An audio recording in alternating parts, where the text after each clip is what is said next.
Hey friend, welcome back. This is the Daily Spark. Let's learn something fun today. I hope you have your headphones on and maybe a warm drink. Hello everyone. I hope you are somewhere comfortable right now, maybe wrapped in a soft blanket. Comfortable is the key word today, James. We're talking about the weather, but not the sunny beach weather everyone usually loves. No, we're talking about gray skies, wet pavement, and that rhythmic sound of water hitting the roof. It sounds cozy, right? But for language learners, rainy days can feel, well, unhelpful. I see what you mean. We are often told that learning English requires high energy. Oh, you need to be loud. You need to be out there shaking hands. Exactly. It feels like a performance. You always have to be on. And honestly, it is exhausting. It really is. It drains your battery.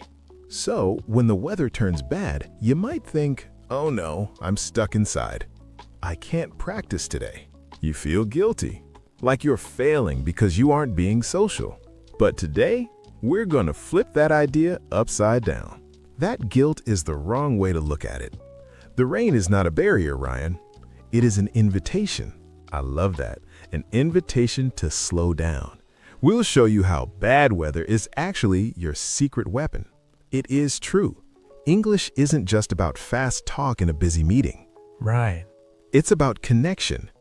Sometimes you connect best when the world is quiet. So if it's raining where you are, or even if it's just a bit cloudy, Don't worry. you don't need to perform today. Just listen. We're going to show you how to turn a gloomy, gray afternoon into the perfect deep study day. This is going to be good. Let's get started. Ryan, look at me. I have a very serious question for you today. You look intense, James. Okay, I am ready. What is it?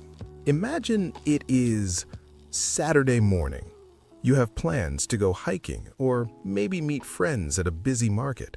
Okay, sounds like a nice, active Saturday. I can picture it. But then, you look out the window. The sky is dark gray. Right. Thunder is rumbling. And suddenly, it starts pouring rain. Oh no, the plans are ruined. Exactly. Your phone buzzes. Your friends text you. Weather is terrible. Let's cancel. Be honest. Do you feel sad? Or do you feel secretly happy? Oh, James, it is the best feeling in the world. It is pure secret joy. Right? It is amazing. You don't have to go out. You can put your pajamas back on. It's total relief. I think the sun actually puts a lot of pressure on us. I agree. When the sun is shining, it demands things. It says, James, go to the park. James, mow the lawn. Be active. Yes, the sun is like a bossy manager standing at your desk. You feel guilty if you stay inside. You think everyone else is having fun. That is the worst. Trying to study English grammar while you hear people having a barbecue outside? Impossible. It feels like punishment. You try to read, but you just feel jealous. You feel like you are missing out on life. But the rain is different. The rain is not a boss. The rain is like a kind grandmother. That is a beautiful comparison. What does the rain say? The rain says, hush, stay here. Right. Make a cup of tea, open a book. The world has stopped, so you can stop too. I love that. It gives you permission. And for learning a language, that permission is everything. It creates a little bubble, a safe cave. When the windows are wet, your room becomes the whole world. I actually remember my final year at university. I had this huge, terrifying history exam coming up. Were you stressed? Incredibly stressed.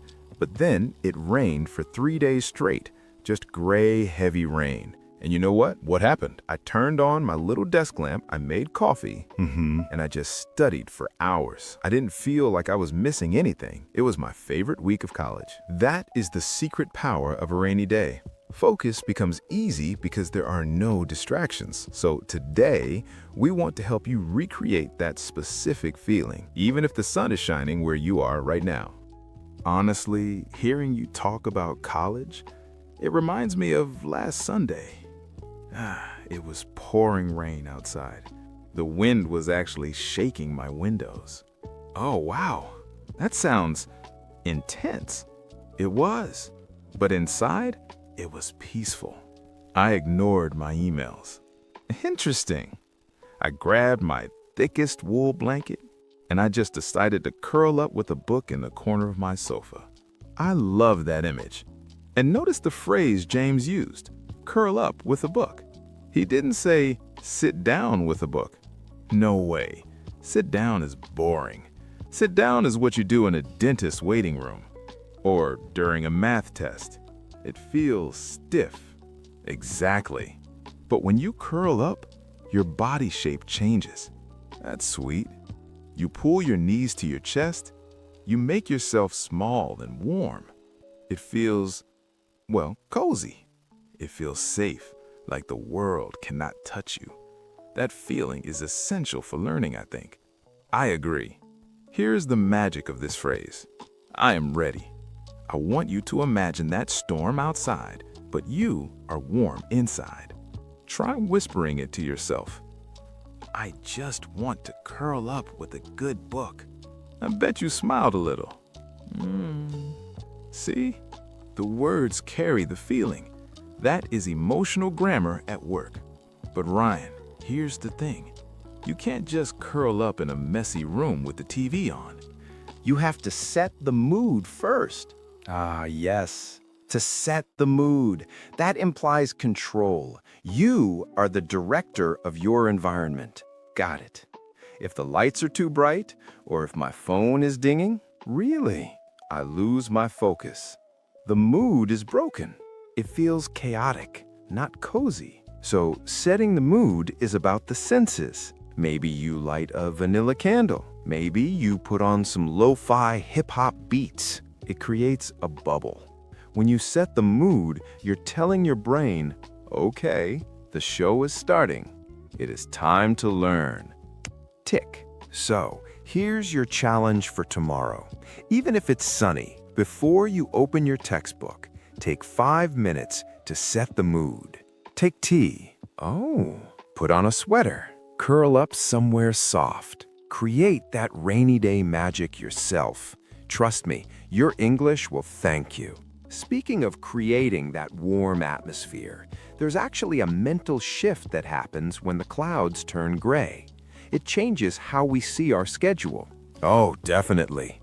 It's the joy of missing out. JOMO, you know? It's that beautiful feeling when you realize you don't have to go anywhere. See, I struggle with the phrasing there. You say joy, but I usually tell people I'm stuck inside. To me, that's the best excuse in the world. Really? Stuck inside? I disagree, Ryan. Stuck sounds terrible. It sounds like you're trapped in an elevator. It feels negative, like you have no freedom. No, hear me out. If I'm stuck, it means it's not my fault. I can't go to the gym. Oh. I can't go to the meeting. I have to stay home. It's a relief. Okay, well, let's let our friends listening decide which mindset helps them learn better. Close your eyes for a second. Listen to these two options. Option 1.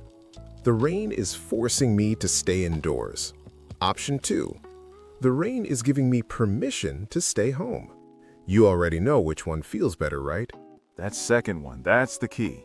When you have permission, every distraction disappears. The sun is a distraction. Your friends calling you for coffee, distractions. Exactly. And that leads to my favorite phrase, guilt-free. Honestly, this is not just a definition. It's a physical feeling. It feels like taking off a heavy backpack, right? Usually, if you sit and study on a Saturday, you feel guilty. You think, I should be outside. But when it rains, that study time becomes guilt-free. The pressure vanishes. You can finally be productive without feeling like you're missing the party. And being productive on a rainy day is different. It's softer. That makes sense. You aren't rushing. You can just focus on one difficult English paragraph for 20 minutes. So even if you technically are stuck inside, your brain feels free. You're safe from the world's demands. Here's how you can use it tomorrow. Just one. Text your friend and say, "Sorry, I'm taking a guilt-free afternoon." Then, use that time to learn just 3 new verbs. Moving away from our schedules for a moment, have you ever noticed what happens to your ears when the sky opens up? My ears? Well, the world certainly gets quieter. Is that what you mean? Sort of. Paradoxically, it actually gets louder, but in a very specific way. Think about modern culture. In busy places like Tokyo or New York, people pay monthly subscriptions just to listen to recorded water falling. It's a huge industry. Oh, totally. I'm guilty of this. I bought an app that plays thunderstorm in a cabin. It sounds a bit crazy to pay for rain, but honestly, it provides the perfect background noise. Exactly. Background noise. That's our first key phrase. It's not silence, but it's not music either. Tell me more. Silence can be scary. Silence can be scary, but background noise fills the room without grabbing your attention. It helps you keep your focus. Unlike a conversation. If I hear 2 people talking nearby, my brain tries to understand them. That's a major distraction. Ugh, yes. Human speech is the ultimate distraction. You can't help but listen. But rain? Rain is consistent. It allows you to block out the chaos. Let's talk about that feeling. Block out. It feels very physical to me. It is physical. Imagine you're building a brick wall between you and the television. Oh, you're actively stopping the sound. If you say, "I ignore the noise," it sounds passive, like you're just enduring it. But if you block out the noise, you're using a tool. You are strong. You are the master of your environment. Precisely. It changes your entire mood from stressed to protected. And honestly, you probably already do this without realizing it. Okay, listener. Imagine you are in a noisy cafe. You put on your headphones. The cafe was too loud, so I played rain sounds to... You know this one already. Did you say block out the noise? Or maybe block out the distraction? Both are perfect. You're creating a sonic shield. Here's how you can use this tomorrow, even if the sun is shining. Go to YouTube or Spotify. Search for rain on window. There are thousands of videos. Turn it on low. Use it as background noise while you study English for just 15 minutes. See if it helps you block out your house sounds. I bet your focus will double. That white noise sets the perfect stage, honestly. But once the world is quiet, there's a dangerous trap waiting for us. Oh, I know this trap. Since I'm stuck inside, I feel this pressure to be incredibly productive. Exactly. Tell me, James, how do you usually study vocab when you're feeling that pressure? Oh, I attack it. I drink 3 espressos, I grab the list, and I say, I will memorize 50 words in 10 minutes. Zoom. I just want to finish. Whoa, slow down, Speed Racer. That sounds exhausting. It is. And 5 minutes later, I remember nothing. 0. That's because you rush through it. Listen to that phrase, rush through. It sounds fast, messy. It feels like panic. Imagine you're late for a train. Interesting. You're running, dropping your bags, sweating. That's the feeling of rushing through your English. That ruins the cozy vibe completely. Right. The rain gives us permission to do the opposite, to take your time. I like that phrase. Take your time. It sounds expensive, like luxury. It is luxury. Think about eating a really fancy chocolate truffle. Do you chew it once and swallow? No way. You let it melt, you enjoy the texture. Single paragraph. Just one? That does not sound very productive for a teacher. Stick with me. I read it, looked up every word, and whispered it to myself for 30 minutes. Got it. Honestly, I think you already know what happened. What do you think happened the next day? I bet you got it. I remembered every single word perfectly. Oh, wow. Because you didn't rush through. You changed the whole mood of the study session. I slowed down to speed up. So here is your challenge for tomorrow morning. Let me guess. Don't read a whole chapter? No. Pick one short email or song lyric. Just 4 lines. And take your time. Treat those English words like that expensive chocolate. That chocolate metaphor really stuck with me. But here's the thing about slowing down. There's a hidden danger. Oh? Is there a catch? I thought we were just enjoying the moment. Well, if I don't have a structure, slowing down quickly becomes just sleeping on the sofa. Guilty. I see rain, I see a blanket, and suddenly I am unconscious for 3 hours. No English gets learned. Really? So let's jump right into a scenario to fix this. Huh. It's pouring rain. You have a free afternoon. Go. Okay, acting mode. Ryan, I'm bored. It is pouring rain. Go. Okay, acting mode. Ryan, I'm bored. I want to learn English, but I don't know where to start. There are too many books. Don't panic. Grab that notebook. We are going to make a plan. Ooh. Okay, break character. That phrase felt surprisingly stabilizing. Make a plan. It changes the energy, right? It isn't about being a strict boss. It is about intention. Yeah, because without a plan, my phone is such a huge distraction. I scroll for hours while the rain falls. But when you write it down, even just read 2 pages, you feel productive immediately before you even start reading. I love that. It makes the cozy atmosphere feel earned, you know? Like I am safe inside and I have a mission. Precisely. And that leads to the best feeling in the world. Honestly, it's better than coffee. Better than coffee? You're lying. That's impossible. Okay, almost as good. It's when you finish the task and you get to tick off the list. Oh, the check mark. That scratchy sound of the pen on paper, that's nice. It's emotional grammar, James. Tick off the list feels like victory. It tells your brain, I did this. It's visual proof. I was productive. I beat the distraction. And here's the cool part. You already have this skill. You just need the right words. Good idea. Imagine your friend calls you. They ask, "What are you doing this rainy afternoon?" You just say, I'm going to make a plan and finish my vocabulary. That confidence in your voice, that's real. I love that energy. Did you feel that? You aren't just hoping to study, you are deciding to study. It's powerful. So, what's the tip for tomorrow? How do we start? Keep it small. Write down 3 tiny things on a sticky note, just 3. And then we tick off the list. Exactly. Enjoy that feeling. Thanks for listening to the Daily Spark, everyone. Let's take a moment to catch those key words before they float away. We used 5 big ones today. I want to start with the most important feeling from the show. The word is cozy. You might have heard us say the rain makes the room feel cozy. Now, this is different from just being comfortable. Exactly.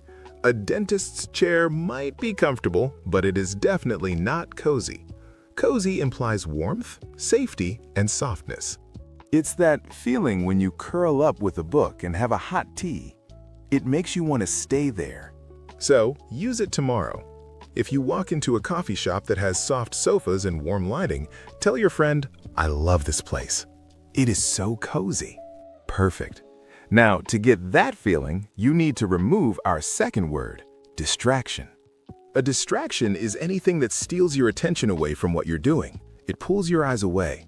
We talked about how rain acts as background noise to help you block out these things. The TV is a distraction. Your phone buzzing is a distraction. Even a sunny day can be a distraction if you want to go outside. So use this word tomorrow. That makes sense. If you're trying to study and people are talking loudly, you can say, I cannot work here. There are too many distractions. And once the distractions are gone, you find our third word, focus. You heard us say, I lose my focus. Think of focus like a camera lens or a flashlight beam. It's when all your mental energy is on one single thing. Rain helps narrow that beam. Here's your challenge to use it. When you sit down to do one specific task, tell yourself, okay, I need to focus on this report for 20 minutes. Moving on to number 4. This one is all about the atmosphere. The word is mood. We're not talking about being in a bad mood or good mood emotionally. We mean the feeling of the environment. Fair point. We said rain helps set the mood. It changes the air in the room. It makes it serious and calm. Candles, music, and lighting all change the mood. So, use it tomorrow evening. If you are cooking a nice dinner and you put on some jazz music, say, "This music really sets a relaxing mood." Finally, the result of all this, our last word is productive. This is a tricky one. Being productive does not mean you are rushing. It doesn't mean you rush through your list. Tell me more. You can be busy all day but achieve nothing. That is not productive. Productive means you actually finish something valuable. It feels guilt-free at the end of the day. You see the result. So, use it tomorrow. When you finally finish that big project or clean your whole apartment, say, "Wow, today was extremely productive." Wow. We really covered a lot today, didn't we? I have to say, I feel much calmer just talking about all this.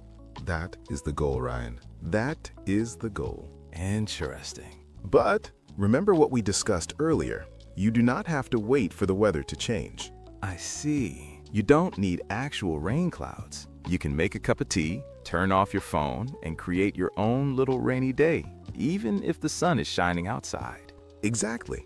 It is about the atmosphere. It's about giving yourself permission. Permission to be cozy. Permission to slow down. And permission to ignore the distractions. You know, building a little fortress of focus. Your English studies will really thank you for it. I like that image. A fortress of focus. Well, we want to hear from you now. Tell us in the comments, what is your favorite thing to do on a rainy day? Yes. Do you sleep, read a mystery novel, or maybe you cook? Let us know. I personally love making soup. Just a giant pot of vegetable soup. Of course you do. I think you're always hungry, Ryan. I prefer listening to old jazz records. The crackle of the vinyl and the sound of the rain. It's perfect. Classic James. Very sophisticated. All right, friend, here's your challenge for the week. Try using the phrase, "set the mood" tomorrow. Yes. Maybe when you're getting ready to study, you lower the lights to set the mood, or when you're making dinner. Give it a try, and please join us next time. We are leaving the cozy house and going on a trip. We have a very useful situation prepared for you. It is something every traveler needs. Imagine this. You're walking into a hotel lobby. You've been traveling all day. Interesting. Your bags are heavy. Your feet hurt. And the receptionist smiles at you. What do you say to check in smoothly? How do you ask for a quiet room? We'll teach you everything. It will be a great lesson. Until then, stay cozy. This has been the Daily Spark Radio. See you next time.